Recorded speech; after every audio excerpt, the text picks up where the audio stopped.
Hi, I'm Elaine. I'm a musician, in fact, a classical pianist. After practicing for 15 years, I was admitted to the Royal Northern College of Music in the UK. I was also about to get my first paycheck performing as a classical pianist at one of the UK's finest pubs, the Whiskey Jar.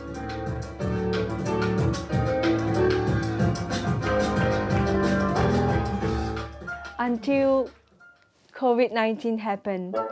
I had to fly back to Malaysia a week before my gigs and deferred my studies for a year.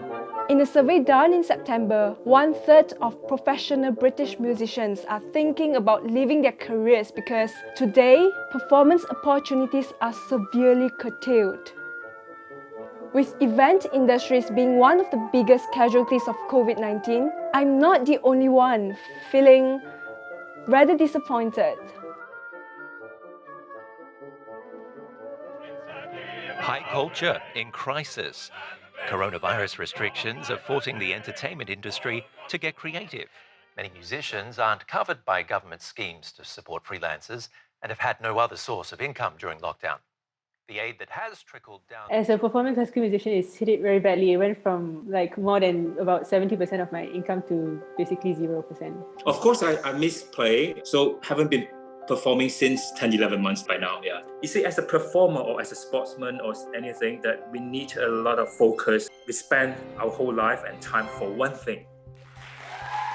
It's very specialized. So I can imagine that kind of dedication, the fitness and things. Same as musician. It's not like if I spend 3 years or 2 years, I can get a certain result. I think there's a certain element of truth in that. Simply because a lot of physical skills you need in playing a lot of instruments. You need to start them when you're young, or else your fingers will develop in different ways. This is because the classical music industry is highly competitive and people have to spend decades, if not their entire lives, to work on their craft. Performing live is what excites classical musicians the most. The pre-concert adrenaline rush, the audience, the whole experience. It's what we love and are also trained to do. But performing classical music in Malaysia doesn't generate much income for many of us. Because let's be real, how many of you have ever paid to attend a classical music concert? There's all sorts of free stuff on the internet because people don't realize there's still costs of producing a concert, right? If you want to have a concert that's not in somebody's house, then you still need to rent the space. You still need all the equipment to make that happen. You need, additionally, all the editing stuff that comes into place over here. We have to know how to edit videos. We have to know how to mix audio. We have to know how to also market ourselves online. I think I picked up a bit of an influencer skill, you could say. And stay healthy and stay home. I don't think that the online realm will be something that the participants in the industry will be looking to in order to sustain things. By keeping these events going and having this online audience, there will be a time where that channel will be used to tell people we're having live concerts again.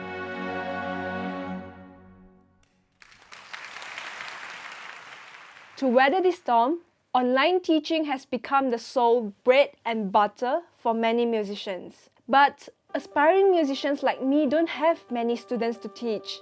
So for me, I've always branched out. I would like to think that every musician is an entrepreneur, but maybe not every musician realizes that. Everyone looks at the founder of the Rondo production, Kenny Oy, as an entrepreneur, and that is true. But what I hope that more musicians realize is that each of us is an entrepreneur. Each of us has to manage all these projects in mind, goals, timelines, how we're going to get there, and how can we bring food to the table ultimately. For the past 6 months working as a BFM intern and a businesswoman starting an online teddy bear store, I learned about journalism, graphic designing, accounting, digital marketing, and so much more. It is really refreshing because for the first time, I see my future possibilities in many fields, and also I'm being paid a lot better. So this situation got me rethinking myself as a classical musician. It seems that the pandemic is forcing us to redefine such a conventional niche into something else. Maybe being a classical musician today means picking up additional skills that were not expected of a classical musician a decade ago. Music has never been the only thing that I was focused on. which some people say, well, you might not be as focused as what we think classical musicians should be. But for me, I'm never bothered by that. And I know that it's about what you want for yourself in your life. At one point, which you might have reached or you will reach in the future, you will feel that your work defines you. And I'm going to say to all aspiring musicians, don't do that. What makes you a musician is not the number of concerts you do. It's about why you want to be a musician in the first place. This pandemic has made me realize that classical music can be one of my many aspirations. And despite the uncertain future, I shouldn't be dissuaded as long as I remind myself that there is a purpose in everything I do. So for now, I'm just going to keep building my teddy bear business, learn new entrepreneurial skills, and remind myself to play the piano every day. Because I assure you, if you are a musician, music never leaves you.